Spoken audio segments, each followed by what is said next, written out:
day to all my listeners out there. Welcome to Is Your Way in Your Way podcast. And my name, I'm your host, Cassandra Crawley Mayo. And for my new listeners, let me share with you what this podcast is all about. It's actually about individuals who are ready. Really ready to move forward in their lives, want to overcome obstacles, want to mitigate those self imposed barriers, those limiting beliefs that's preventing you from living your best life on your terms. And we talk about topics related to personal and business development and even self improvement. And today we have a great topic on titled The Key to Healing Yourself. And I have a special guest on today. Her name is Dr. Lynn Carey. And let me introduce Lynn to the stage. Welcome, Dr. Carey. How are you? I'm great, Cassandra. Thank you for having me on your show. It's an honor to be here. Absolutely. It's my pleasure to have you on my show. Hey, my listeners, you know the flow. I'm going to read Dr. Carey's bio just so you get to know a little bit about her background, okay? Dr. Carey earned a doctorate in chiropractic and a bachelor's degree in nutrition from Life University. That's right. There is such a thing as a Life University. She owned a practice in Wilmington, Delaware for 18 years and has traveled to Brazil and India. Also, in December of 2016, she followed her bliss and moved to Miami Beach, where she continues to be an entrepreneur. She also homeschools her teenage son, teaching him how to be financially free. She is the author of My Journey to Grace, Shattering Mainstream Illusions and Creating My Desired Life. And also, loves empowering others to create their desired life of health, wealth, and perfect expression.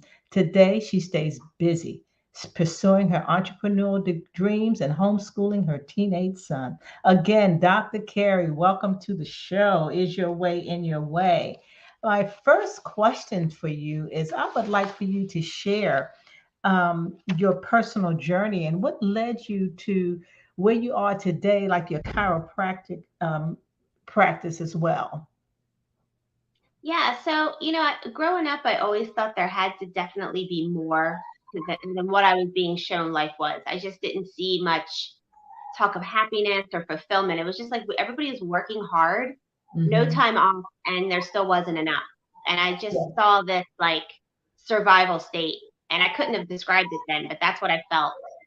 And by the time I got to my teenage years, I really believe that part of that depression and stress that I felt manifested as a scoliosis in my spine, and which is when the spine goes in two directions, because it's almost the emotional cause is like you're actually being pulled in two directions. There was Mm, something telling me there had to be more, but I was told no, this is it. okay. And so I ended up having spinal surgery, and the surgery itself was a success, but it left me sick and in pain on and off for, like the next 5 years throughout my Oh, teenage years. okay. And I got to college just trying to find myself. I was told you got to go to college to be successful. And someone gave me a pamphlet on chiropractic, and it told me that the power that made the body heals the body. And I just thought, well, no one has ever told me this through these last Mhm. 5 years of all the drama I've been going through. And I just went to chiropractic school on that philosophy. I didn't even get adjusted. And it's kind of like the rest is history. It was the beginning of my healing journey, my spiritual journey. It just changed my life and opened up a new road to follow. Wow. I'd like to tell my listeners and you too, Dr. Carey, that was my pet that was howling. His name is Max, and Max is very familiar with podcasts, and he gets upset when he can't be here. So that's why he was. So I just apologize for that brief interruption, everyone. He's Now, welcome anytime. that's right. That's right. He said, I live here too, right? Yep. Now, what revelations did you encounter and or gain from opening your practice? Yeah. So, um, in chiropractic school, I saw a whole nother way of learning to look at the body, like really trying to honor that there's an inner wisdom that runs the body, always healing itself. And we really need to get in tune with that. That's how we heal. It's kind of Okay. respecting what the body's trying to do, honoring what the symptoms were trying to do, most of the time letting the symptoms run their course so your body is actually stronger. Yes. So I came back. I wanted to open up in my hometown and open up with that message because I really wanted to empower people that they have more power than they know to heal themselves and Okay. reorient them. And I wanted to practice according to my principles. Like, I really wanted to keep it pure chiropractic. I didn't see a lot of chiropractors in the town practice the way I wanted to. So that's why I chose to open up on my own. But I always say it was like ignorance on fire because I had no idea what it took to open up a business, Yeah. to run a business, money. You know, I didn't get any of that in school. So I kind of went on a self-taught crash course and I started reading whatever I could get my hands on. And I read a book by Robert Kiyosaki called Rich Dad, Poor Dad. Yeah. And I said, just like chiropractic changed the way I will forever view health, that book changed the way I will forever view finances. And he just talks about trading time for money versus building asset wealth and multiple streams of income. And I already saw the limits of my practice in that respect. So I knew that was something I needed to learn more about. But what I also learned, or what I also saw, was that I was watching people coming into my practice. Yeah. And I thought, I could adjust them all day long, but if they don't have their desired life, if they're not doing the inner work, if they're not doing mindset work, right? Healing inner child wounds, if they don't have healthy habits, if they don't have time freedom, financial freedom, or living on purpose, like they're not going to have ultimate well-being. That's what's causing their dis-ease, their stress. Okay. So I saw how important that was, and that kind of started to lead me in that direction to really explore that a little further. Well, when you talk about how individuals are, what was the process or methodology? I've been to a chiropractor before, and this is the first time I've heard what you're talking about the healing process. I think I went because I had back issues. My back was hurting real bad, and she, wanted to make some adjustments, but she never really talked about how your emotional state or how you yourself can heal. So how did you get your patients, how did you introduce that to your patients, that part of your revelation, I would say, not your knowledge, so to speak, but because the patients you had, once they learned that, did they make an adjustment, or did they want to learn the philosophies that you had talked about? How did that come about? I felt like I came in almost too far and at the other end of the spectrum. I felt like I had to learn to meet people in the middle a little bit because I had such a unique experience because I had 2 spinal surgeries. I was left with a lot of pain, scar tissue, things like that. My spine was not normal in that respect. Okay. So when I started getting adjusted, it wasn't that it fixed me. It took a couple of years to really get better. This was while I was in chiropractic school. And not only was I receiving adjustments, but I was changing my mindset because I was being educated on how the body works, right? Through my educational process. And I was also around a cocoon of chiropractors, like-minded people who were supporting me in the process. Not everyone has that. So I really feel like that was a unique experience. So I knew the healing really transitioned for me when I lost the fear that I couldn't get better. I knew the adjustments were one aspect. It was kind of the adjustments get you back in tune to your energy and your body because we need to be in touch with that. You almost have to feel it to heal it. But I would never advertise like this is a fix it, like, because chiropractic's never meant to be that. The problem is we get out and we're licensed doctors, right? We have to run a practice. We have school loans, and insurance wants us to play the medical role. They want us to diagnose, prognose, because they want to pay for so many visits. That's where it gets all hairy. I didn't want to do all that because for me, it was against my principle. I really wanted people to come when they were well, like it was for wellness when they choose. It was about getting in tune. And so I would offer in my office just educational material. Like I would put different flyers out every week about educating people on mindset, the emotional aspect behind the pain, I would have positive quotes in my office because I knew there was a lot. It was the key to healing was the emotions behind Yeah. everything you're Wow. feeling. Wow. That's amazing because there are a lot of people out there that need healing. And you even talked about pain from depression and finding grace. Where did that come from? Yeah, so a couple of years in practice, I had not only was I building my practice, and it's funny because I went to my college was Life University, but I really feel like I went through a Life University once I got out of college because so much was hitting me. So I was observing people in my practice, having my own life skills about money and business, but I also had the opportunity to go on a few mission trips to Brazil and India, where we just went and adjusted the people in these small towns Yeah. through connections that we had. And I really started feeling the energy of the body, Mm, receiving my own adjustments. I could feel more deeply because I wasn't in that pain and trauma anymore. I was really, yeah. really getting tapped into the energetics of the body, working on people. I could feel, I'm like, there's so much more to us than we know. Yeah. There was just so much energy. And then in that heightened experience of where we would be like a few chiropractors lined up in a row, all just adjusting people all day long, Yeah. purely just adjusting because they wouldn't even speak our language. I mean, we had translators, but really they were just sitting down on the table. We would palpate their spine and adjust them. So the energy was very high.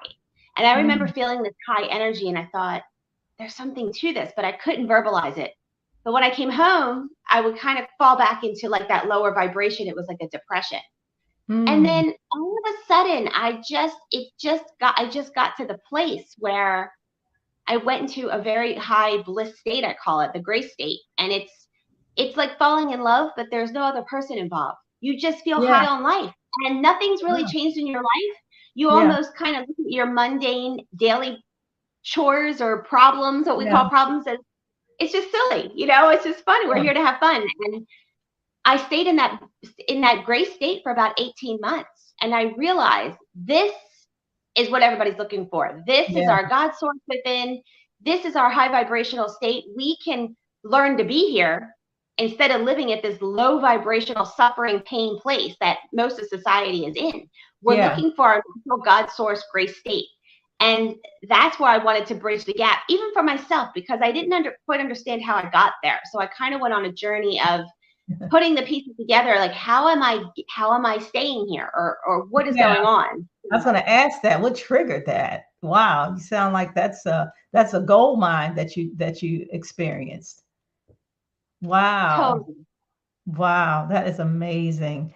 Now, so what propelled you to write your book, The My Journey to Grace?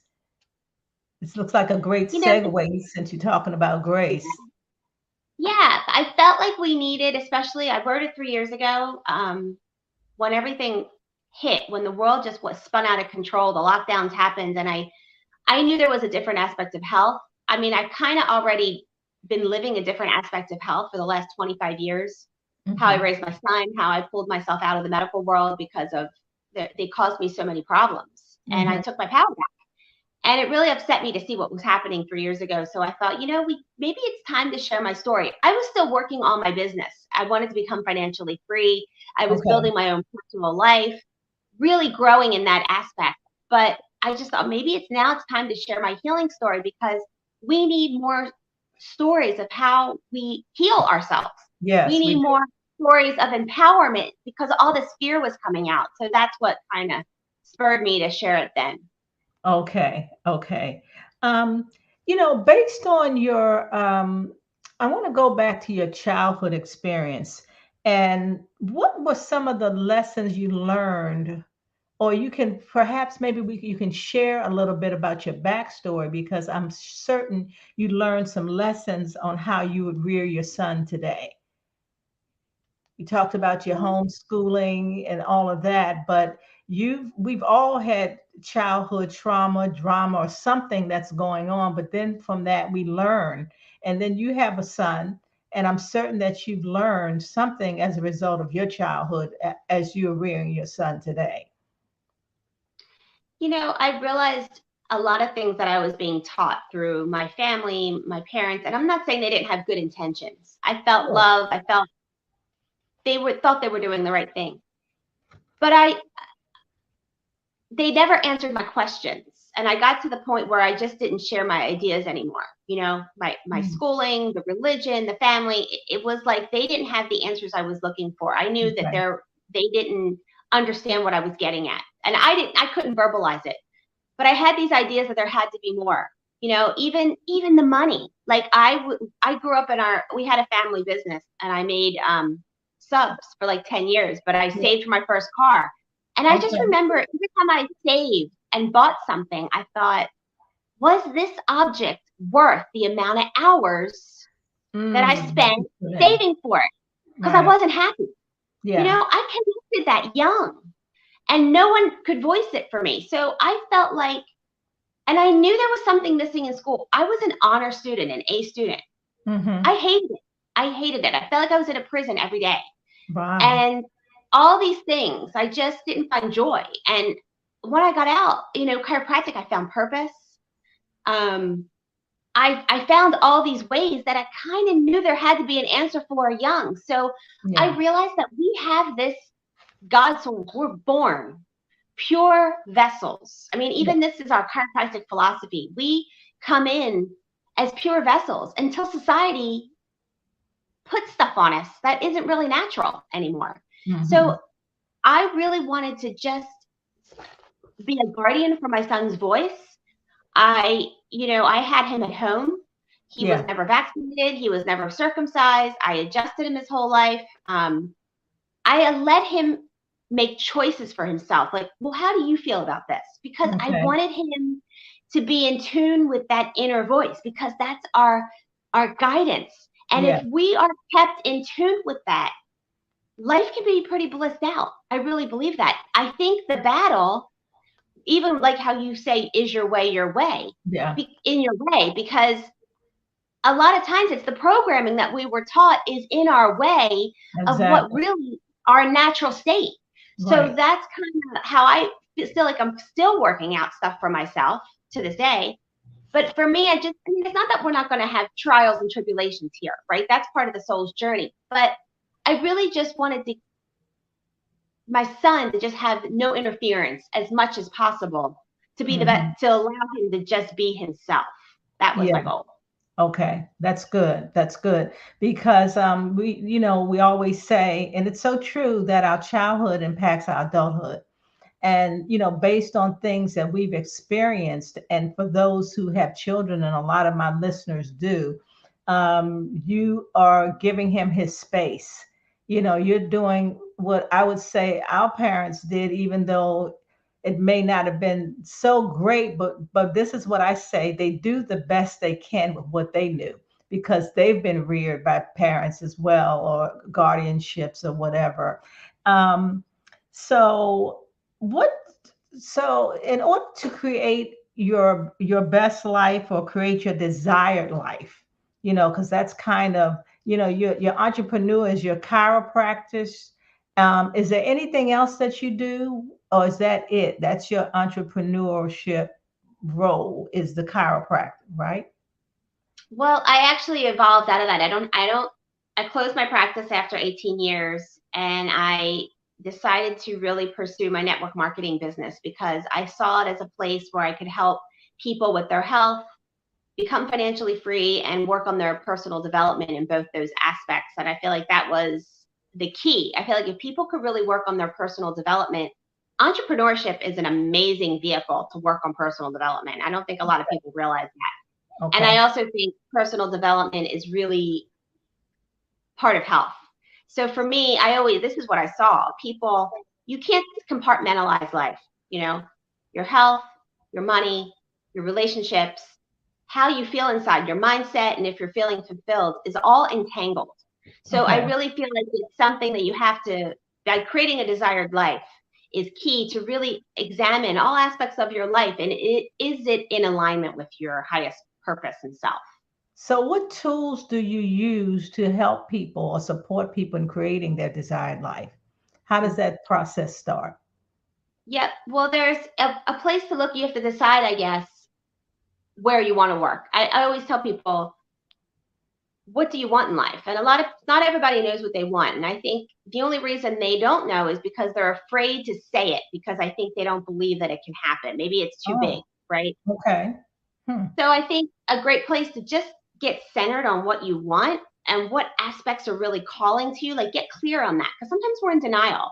Like a lot of people will be hung up on a health issue when really it might be their job that's draining them, but they're not ready to face that, or their relationship, right? Maybe they're not ready to go there. So they're going to nurture this disease within their body, this chronic thing, because it's a Mhm. distraction.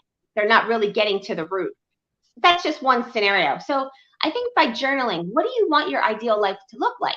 And if you don't know, then just be open to receiving ideas just by writing out that statement, I want my life to look like, and then see what ideas pop up in the next few weeks. Okay. Journal them. And another aspect to get the juices flowing is like write a gratitude list, or start writing, 5 Mhm. things you're grateful for every day. Mhm. Because I think that reorients you to look at what's right in your life and what makes your heart leap, or what makes you feel inspired, because that's the keys that's going to lead you to creating your desired life and being clear on what you want. Have you found that very hard? Because that's one of the things I ask my clients. Like, it's like living your best life on your terms. And when I say, like, if I ask the question, are you living your best life? If I gave you a scale from 1 to 10, 10 being the highest, how would you rate yourself in living your best life? And that's something I notice a lot of people pause. They're trying to figure out, well, what is their best life? What does that like? What's their desired life? What does that look like? Are you finding it hard for people to figure that out as well? Or is that journaling helping? Or do you find that as a common denominator in your business? Because you want them to start living it, but to help them understand what that looks like. Do you find that difficult with your clients? Absolutely. Yeah. And that's why I think the journaling is key, because I think that really starts to get you reoriented to stop looking at what's wrong and get clear on what you actually want to create. Because I believe we are all here to be deliberate creators. Right. But we have to stop being oriented to creating the same thing over and over again. And that's kind of those bad habits, like those, I call it that invisible web that holds us back, like all these patterns from childhood and society and things that we think we should. That's why we can't see what we're doing to ourselves or exactly what we want, because we don't think it's Mhm. possible. So I think Mhm. the writing, I do believe there's a healing aspect to actually writing. It's a brain Okay. body connection that starts to really tap into a creative source there, and you start getting clear. And it doesn't have to happen right away. But I think you if you commit to that process, you're going to get a lot of answers that you've been Yeah. looking for. And you're going to start opening yourself up to synchronicities in life. I believe this is how it works. The right podcast comes on, the right book falls into your lap, the right conversation with a friend, or they connect you with the right person to answer this question or to lead you in a direction. I mean, that's how you start uncovering. Life is supposed to be magical, not this drudgery, dread. Right. It's the soul's journey to, the dream is in your heart to Yes. become the best version of yourself. And Exactly. anything blocking the dream is what the stuff that you got to work on to clear. Because once Yeah. you free yourself of that, it's magnificent. Right. Right. So look, you've been working in your practice for what, 18 years. And when I think about my listeners, there are a lot of listeners who their job is okay, but that's not really what they want to do. So that's when they kind of get stuck, and it's comfortable. They're getting that paycheck. What what happened that made you like, okay, I'm not going to do this anymore. I'm going to do this. What was the pivotal moment? It had to be something that you can share with my listeners who are also struggling with, I really, the job is okay, but that's not really what I want to do. I think I want to change jobs because that's not an easy thing. So how did that happen with you? Mine had a lot of entanglement. It was a 7-year process for Okay. me to go from when I had the realization that I don't want this anymore, to Okay. really admitting it, Okay. to actually closing the door. And it what it was chiropractic. Was my first love. Right. Really, it changed my life, and I'm Yeah. still very passionate about it. It is how I live my life. It's how I identify. I'm it's who I am, really, a chiropractor. But so for me to say I didn't want to practice, I felt like I was letting down my community, my Yeah. practice members. My mom, she put me through college, you know, and Yeah. what she thought I should look like as a doctor in a practice. She had Hmm. that vision, and I felt like, okay, I'm going to let her down too. So all these things were overwhelming for me. But what happened was I had my son. Hmm. I know this is exactly how it unfolded. I didn't really think about it till right now, like I Okay. am right now.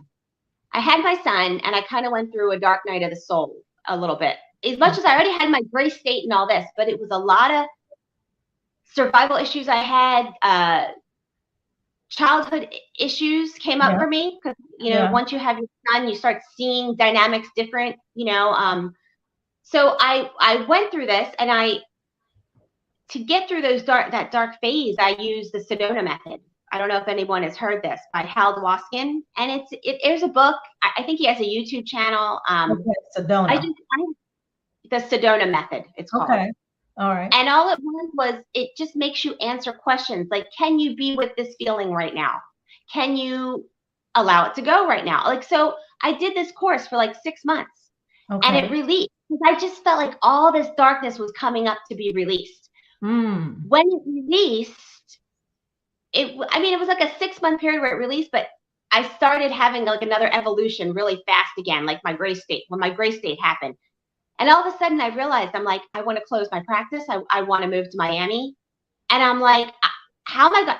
I can't do that. Like it took my breath away. I'm like, Yeah. that's like too big, but that's Wow. what I knew I wanted. So Wow. I sat with it probably for about a year. And then I started making motions to go towards it. But it's still, for whatever reason, maybe it was my fears holding me back, but I had outside obstacles that I had Yeah. to, you know, contend with until I got to the point where I actually made the move. Wow, good for you. That's amazing. So just for my listeners to know that it didn't happen immediately, it was a process. It's kind of like trust the Definitely. process, right? Now, as we wrap up, the key to healing yourself is the name of our podcast today. And you talked about journaling was one. Are there any other keys to healing yourself that you like to share with my listeners?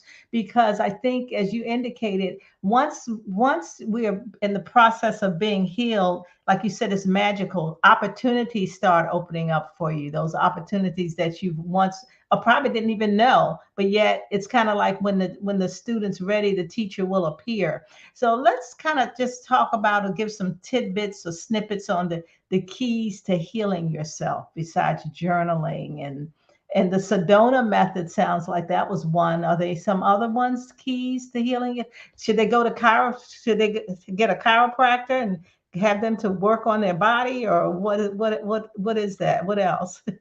Yeah, so I mean, there's a lot of different ways. Depends on what aspect you want to, you know. I actually list a lot of sources that people can go to in my book. But like going to a chiropractor would be one aspect. If you want to find, I always say it, to find a mentor to help you physically get back on track. But don't go to a chiropractor thinking they're going to fix you. The key to Okay. healing is within yourself. You know, I mean, and that's one aspect. I think it's important, right? Because we have to go through a journey to get comfortable in our body, to get Okay. comfortable with money, to get comfortable with relationships. Do you know what I'm saying? That are healthy for you. But I Okay. think one of the keys to healing is that people don't realize it's your happiness. Like, Okay. you really have to follow what makes you happy, get in tune with what makes you happy. The dream that's in your heart is the Hmm. soul's journey. When Okay. you follow that dream, even if you come up against obstacles, you're meant to learn to untangle those obstacles, because that is the flow. When I'm Okay. as a chiropractor, I'm looking at I'm going to adjust the spine to allow the life force, the life flow in the body to come out 100%. Hmm. My question was, what's blocking that flow? It's your Okay. resistance to life. It's your resistance to not following your dream. It's your resistance to staying small. It's your Mm. resistance to opening up Okay. because you're afraid to move forward. So it's really important to follow your happiness, to follow your dream. That is the Yeah. key That's the key. to healing. Yeah, Wow, that's amazing. That's amazing. Right. So those people that said, "Well, I'm not quite sure what makes me happy," then that's another process that they're going to have to go through and try to define what that is. Well, that's right. Dr. Carey, Please tell my listeners how they'll be able to contact you. So I have a website. It's creatingmydesiredlife.com. Okay. You can go on there and you can email me a question and I'll get back to you and see if I can get you the right information. My book is also on there, and I have a mailing list too if you want to sign up for. Okay. Okay. Well, great. It was a pleasure to have you as a guest, Dr. Lynn Carey. And my listeners, as you know, that every Wednesday at 1 o'clock Eastern Standard Time, we go live. So please share this podcast with someone that you think that this would be a blessing. And again, I thank you for listening. And I thank you, Dr. Carey. God bless you.